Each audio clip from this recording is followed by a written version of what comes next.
कि हमारी उम्र कितनी होगी, इतने बुजुर्ग हैं। और सूत जी के बाल अवस्था है, छोटे से सूत जी तो आयु में निम्न है, आयु में छोटे हैं। दूसरा जाति में भी छोटे हैं। सूत जी तो सूत है, और जो ये ऋषि है ये सब ब्राह्मण है। तो आयु में बड़े हैं, जाति में भी बड़े हैं, किंतु फिर भी शौनकादिक ऋषि सूत जी को हाथ जोड़ते हैं। क्यों? क्योंकि वो भगवती सूत जी के मुख से बोल रही। फिर सूत जी नहीं बोल रहे, वो भगवती बोल रही।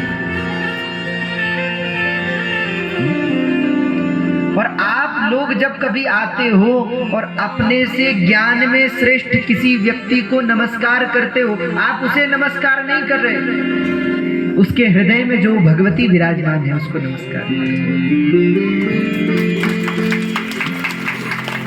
और कई लोगों को अभिमान हो जाता है, अहंकार हो जाता है कि बोलो हमको तो इतने सारे लोग प्रणाम करते हैं। कितनी बड़ी मूर्खता है। अभी कुछ समय पहले गुजरात में हम लोग कथा में थे, मोरबी में, और वहाँ मंच संचालक थे, वो वहाँ पर प्रोफेसर हैं। तो उन्होंने कहा कि महाराज इस कथा में हम मंच संचालन की सेवा देना चाहते हैं, बहुत बड़े प्रोफेसर। तो उन्होंने कहा कि सब लोगों ने कहा कि बिल्कुल आप रहिए। तो वो मंच संचालन करते थे। तो उन्होंने कथा सुनी, 1 दिन 2 दिन 3 दिन। एक दिन हम लोग कहीं से आ रहे थे तो हमने कहा कि चलो उनके घर चले जाएं, तो उनके घर चले गए। वो बाद में पहुंचे, हम पहले पहुंच गए उनके घर। वो खुद ड्यूटी पे गए हुए। उनको जब पता चला भागे भागे आए बेचारे कि हमारे घर पे पहुंचे, पता है भी नहीं। तो वहां बैठे और वो हमसे बोले कि महाराज आप तो बड़ी बहुत अच्छी कथा करते हैं, बहुत अच्छी कथा करते हैं। हमने कहा यही तो समझ नहीं पाते हैं लोग कहते हैं कि हम कथा कर रहे हैं। अरे हम थोड़े कथा कर रहे हैं। अच्छा, उन्होंने कहा कि नहीं हमको तो यही दिखाई देता है कि आप कथा कर रहे हैं। हमने कहा हम आपको एक कथा बताते हैं, कहानी बताते हैं, उससे समझिएगा। एक दृष्टांत देते हैं।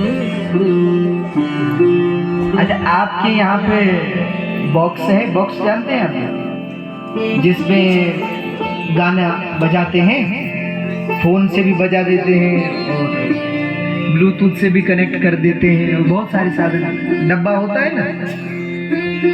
अच्छा बोलो, अब गाने किस में से बज रहे हैं? डब्बे में से बज रहे हैं। और अब डब्बे को घमंड हो जाए कि बताओ हम तो कितना अच्छा गाते हैं। तो हास्यास्पद है कि नहीं है? भाई डब्बा थोड़े बोल रहा है, तो गाया किसी और ने, बज कहीं और रहा है। तुमने कहा भाई अगर हम अभिमान करें कि हम अच्छी कथा करते हैं तो ये तो वैसे ही डब्बे वाली बात। हम तो डब्बे की तरह हैं, वो भगवती बोलने वाली है, वो भगवान बोलने वाली है। तो हमारे आचार्य जी ने भी आपको भगवती का बड़ा सुंदर चरित्र, आगे चर्चा में आएगी। आज प्रथम स्कंद में कथा है, आज हम चर्चा करेंगे। तो हमको तो लगा कि चलिए उधर कथा हो रही है तो क्या पता लोग आ गए होंगे। तो समय से आप समय की कीमत करेंगे तो समय आपको कीमती बनाएगा। पर समस्या यह है कि हमारे यहाँ समय की कीमत नहीं है लोगों को। तो समय पूर्वक आप लोग उपस्थित हो, और जब लगे कि अब कथा शुरू होने वाली है, शांत हो करके, बिल्कुल मौन होकर के विराजमान हो जाए।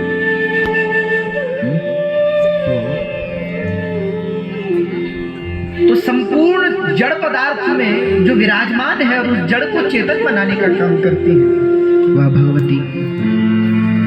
अच्छा, कई बार संदेह होता है कि भगवती तो शक्ति है, बिना उसके कोई काम हो सकता है? आप लोग बोलो, बैठ जाऊंगा।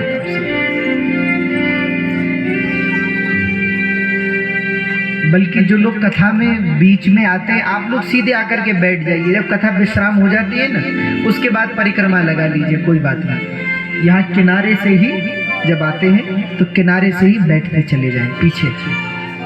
और जब कथा विश्राम हो जाए, कोई नहीं, हम थोड़ी देर बैठे रहेंगे। आरती के बाद आप आराम से प्रणाम करिएगा।